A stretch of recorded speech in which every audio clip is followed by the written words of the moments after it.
বন্ধুরা, বর্ষাকালে একটি কমন প্রবলেম হলো এই যে যাদের পুরাতন গাড়ি, বাইক আর কি, তার ট্যাঙ্কিতে সাধারণত জল ঢুকে যায়। আর জল ঢুকে যাওয়ার পরে গাড়ি দমকা মারে, এবং ঠিকমতো চলতে চায় না, মাঝে মাঝে স্টার্ট বন্ধ হয়ে যায়।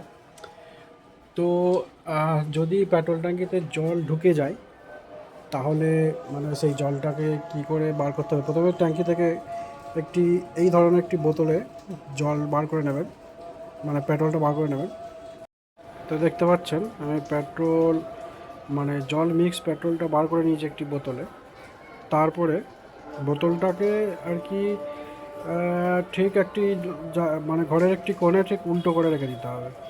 কিছুক্ষণের জন্য যদি বোতলটাকে এইভাবে উল্টে রাখা হয় তাহলে মানে জল, যেটা জল মিক্স হয়ে পেট্রোলটা ছিল, বোতলটাকে এইভাবে উল্টো করে রেখে দিলে দেখতে পাবেন যে জলটি আস্তে আস্তে নিচের দিকে জমে যাচ্ছে।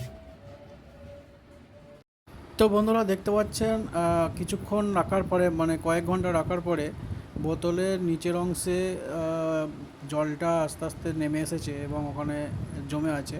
জল যেহেতু ভারী পেট্রোলের থেকে, তাই জল নিচে পড়ে থাকে।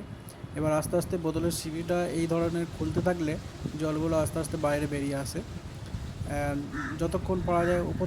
এবারে এই ধরনের বাবল যদি ওঠে তাহলে আর খোলার দরকার নেই, কেননা জলের সঙ্গে পেট্রোল আবার মিক্স হয়ে গেছে।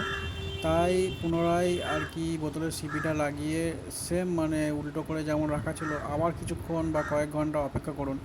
তাহলে দেখবেন আগের মতো আবার জলগুলো নিচেই চলে এসেছে। দেখতে পাচ্ছেন আমাদের জল 2/3 বেরিয়ে গেছে, আর 1/3 মতো জল আর রয়ে গেছে।